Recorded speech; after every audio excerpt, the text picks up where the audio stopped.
ഹരിചേട്ടൻ നേരത്തെ പറഞ്ഞിരുന്നു bus conductor ആയിട്ട് വർക്ക് ചെയ്തിട്ടുണ്ടെന്നൊക്കെ ഉള്ള കാര്യം. അപ്പൊ അന്ന് കുറച്ച് എക്സ്പീരിയൻസ്, ബസ്സിലെ കുറച്ച് എക്സ്പീരിയൻസ് ചേട്ടൻ പറഞ്ഞു. കണ്ടക്ടർ ആയിട്ട് നിൽക്കുന്ന ടൈമിൽ എന്തെങ്കിലും ഒരു അനുഭവം ഉണ്ടോ ചേട്ടനെ? പിന്നെ അനുഭവങ്ങളേ ഉള്ളൂ.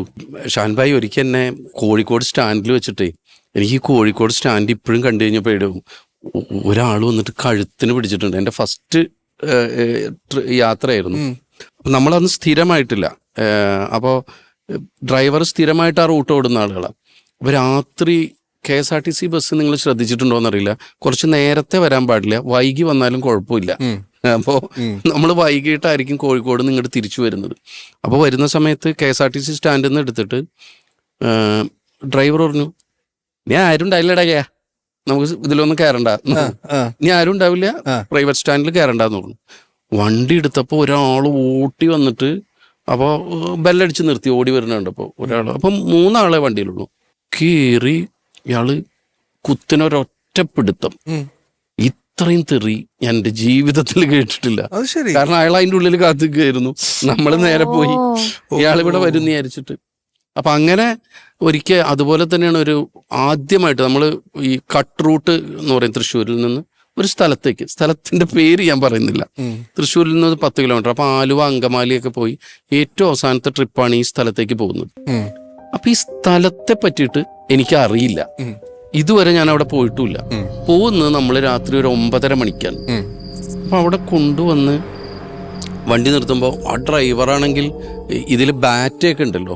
അപ്പൊ നമ്മള് ടിക്കറ്റ് കൊടുത്ത് കഴിയാതെ പോകാൻ പറ്റില്ല. ടിക്കറ്റ് ഇത് ആ റോളറിലേക്ക് വെക്കുമ്പോഴേക്കും ഞാൻ കെട്ടിമറിഞ്ഞ് വീഴുന്നു, അപ്പുറത്ത് നിൽക്കുന്ന ആളുടെ മേലേക്ക് വീഴുന്നു. ഇത്തരം കലാപരിപാടികൾ ഇതിനൊക്കെ പുള്ളി എന്നെ തെറി വിളിക്കുന്നുണ്ട്. അങ്ങനെ ഒരു വിധത്തിൽ വൈകുന്നേരം എത്തിയിട്ട്, അപ്പോൾ ഞാനൊരു കാര്യം മറന്നു. ഈ വൈകുന്നേരം ആകുമ്പോൾ അതുവരത്തെ ക്യാഷ് ഹോൾട്ടാണെങ്കിൽ നമ്മളവിടെ അടച്ചു പോകും, കാരണം നമ്മുടെ കയ്യിൽ നിന്ന് മിസ്സാവാതിരിക്കാൻ വേണ്ടിയിട്ട്. അത് ഓർമ്മയുണ്ടായില്ല. ഇയാള് ഒരു സ്ഥലത്ത് വണ്ടി കൊണ്ട് നിർത്തി. ഈ വണ്ടി കൊണ്ട് നിർത്തിയ സ്ഥലത്ത് പുറത്തേക്ക് ഇറങ്ങിയ, കയ്യിൽ ടോർച്ചുമില്ല, പുറത്തേക്ക് ഇറങ്ങിക്കഴിഞ്ഞാൽ എന്താണെന്ന് എനിക്കറിയില്ല. ഈ സ്ഥലം ഞാൻ കണ്ടിട്ടില്ല, ആദ്യമായിട്ടാണ് നമ്മളവിടെ വണ്ടി കൊണ്ട് നിർത്തുന്നത്. ഇരുട്ടാണ്, സ്ട്രീറ്റ് ലൈറ്റ് പോലുമില്ല, ഒരു കാടിന്റെ ഉള്ളിലാണ് നിർത്തുന്നത്.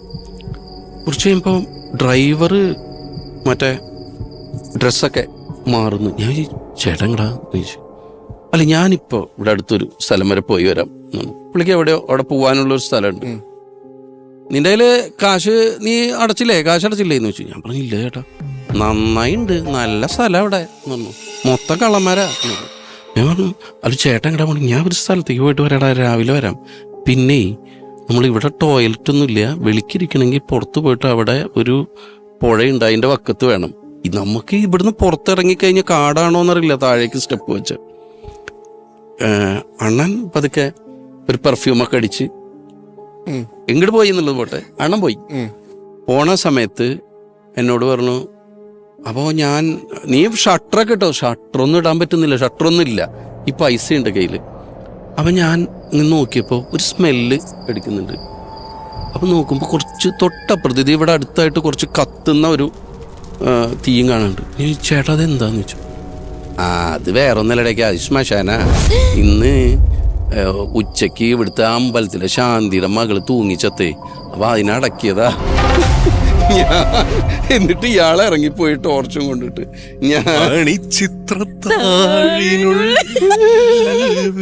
മണിച്ചിത്രത്താഴൊന്നുമല്ല, ഈ കള്ളം വരുമോന്ന് പേടി. അപ്പുറത്ത് ശവം, മറ്റേ നിഴലായ ഓർമ്മകൾ തഴുകി വരും എന്ന് പറയുന്ന ശബ്ദം. ഞാൻ നോക്കുമ്പോ തൊട്ടപ്പുറത്ത് ഈ മരിച്ച കുട്ടിയുടെ ഒരു ഫ്ലക്സ് ഒക്കെ വെച്ചിട്ടുണ്ട്, അത് മാത്രം കാണാനുണ്ട്. ഇയാൾ ടോർച്ചെടുപ്പ് എന്നിട്ട് ഇങ്ങനെ വിറച്ചിട്ട് ഉറക്കം വരാതെ ഇങ്ങനെ രാവിലെ വരെ ഇരുന്നിട്ടുണ്ട്. അന്ന് നിർത്തിയതാ. അതായിരുന്നു ലാസ്റ്റ് ട്രിപ്പ് ശരിക്കും. അതാണ് നിർത്തിയത്. അതെ, ആരായാലും നിർത്തിപ്പോകില്ല.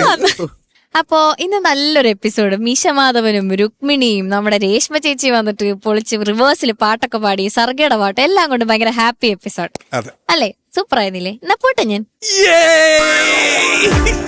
ഞാൻ പോട്ടെ എന്ന് പറയുമ്പോഴാണ് ചാനിക്ക എന്ന് പറയണത് എപ്പോഴും. അല്ല, അങ്ങനെയല്ല, പാർവതിക്ക് നന്നായിട്ട് ഇത് തീർക്കാൻ പറ്റിയല്ലോ എന്നുള്ള ഒരു ആശ്വാസം.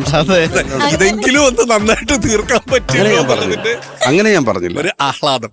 അതെ. ഹരിച്ചേട്ടൻ പോണതിന് മുന്നേ എന്നെ വർണ്ണിച്ചൊരു പാട്ട്, എന്നെ പുകഴ്ത്തിയൊരു പാട്ട് ഇവിടെ എഴുതിയിട്ട് മറ്റേ ബൾബുകൾ എഴുതിയില്ലേ ബാബു ഏട്ടാ, പാർവേച്ചി എന്ന് പറഞ്ഞൊരു ഒരു പാട്ട്. അവള്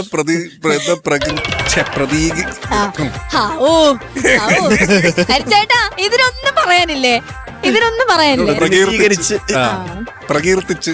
നിങ്ങൾ ആലോചിക്കണം, പകർച്ചവ്യാധികൾ പലതും ഉണ്ട്, ആളുകളുടെ അടുത്ത് ചെല്ലരുത്. ഹരിച്ചേട്ടാ ഇതൊരു കുഴപ്പമില്ലായിരുന്നു. എത്ര ഭംഗിയായിട്ട് ഞാൻ സംസാരിച്ചുകൊണ്ടിരുന്നു. ഹരിച്ചേട്ടാ പാട്ട് എഴുതണ്ട, എനിക്ക് പേടിയാണ് എന്തായിരിക്കും എഴുതണം കേട്ടോ, ഒരു രണ്ട് വരി അവക്ക് വേണ്ടിട്ട് ഒന്ന് എഴുതണം. നെക്സ്റ്റ് എപ്പിസോഡ് നിങ്ങളുടെ ലൈഫിലെ ഏറ്റവും വൃത്തിയായിട്ട 2 വരികൾ പിറക്കുന്ന വേദി ഇതായിരിക്കും.